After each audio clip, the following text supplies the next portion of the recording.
Hai, Assalamualaikum warahmatullahi wabarakatuh. Welcome back to our English Virtual Classroom. Selamat datang di pembelajaran virtual bahasa Inggris kita. Hari ini kita akan belajar bab 2, chapter 2 ya. We can do it and we will do it gitu ya. Jadi kata kuncinya adalah can dan will. Can itu bisa, will itu artinya akan gitu ya. Jadi we can do it, apa yang bisa kita lakukan dan apa yang akan kita lakukan. So, in this chapter we are going to learn to state that we can do something.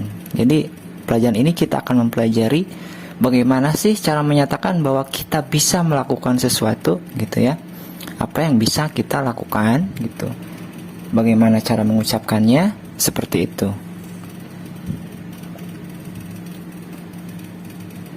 Contohnya. Contoh kalimatnya, I can sing, saya bisa bernyanyi, I can sing gitu ya.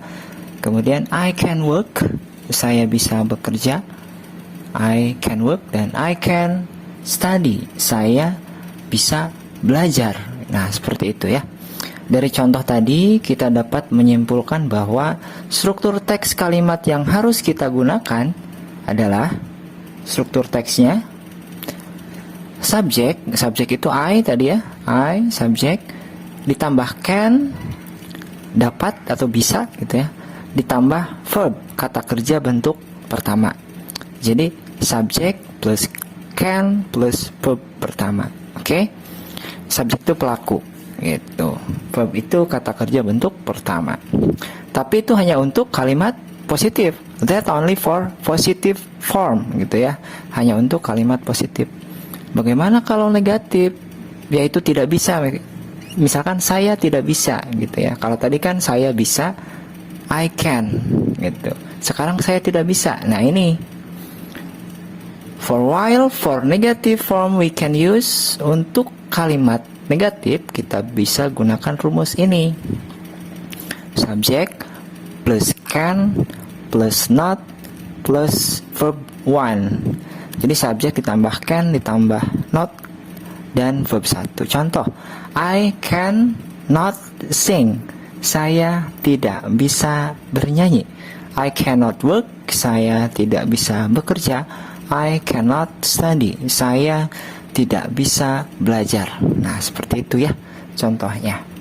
Itu kalimat negatif, pernyataan negatif gitu.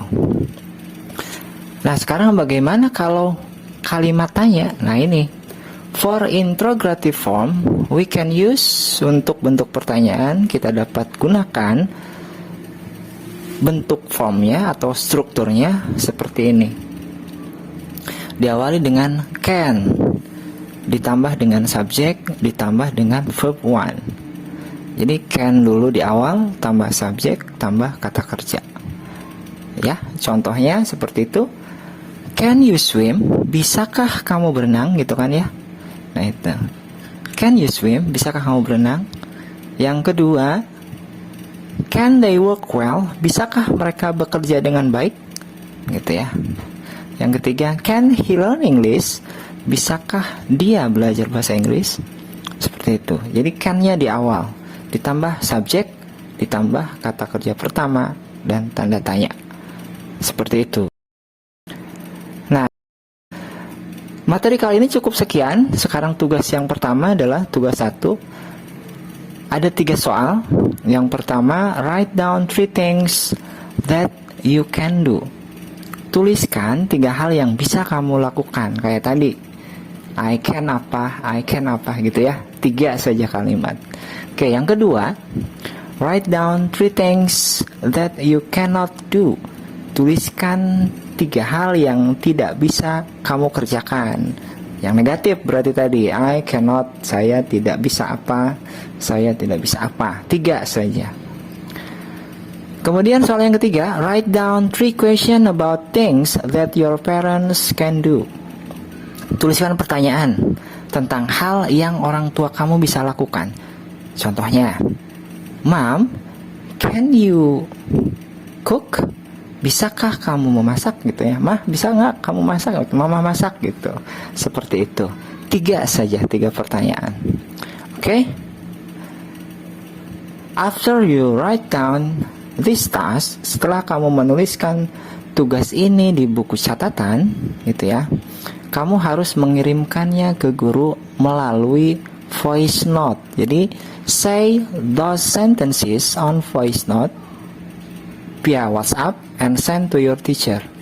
Tolong kalimat yang sudah kalian tulis di buku catatan kirimkan ke guru melalui voice note, gitu ya. Karena bahasa Inggris itu kan pelajaran yang terkait dengan keterampilan berbahasa. Jadi harus ada cara pengucapannya, cara berbicaranya. Jadi seperti itu ya, bukan hanya menulis saja. Oke, thank you. That's all. Goodbye. Assalamualaikum warahmatullahi wabarakatuh.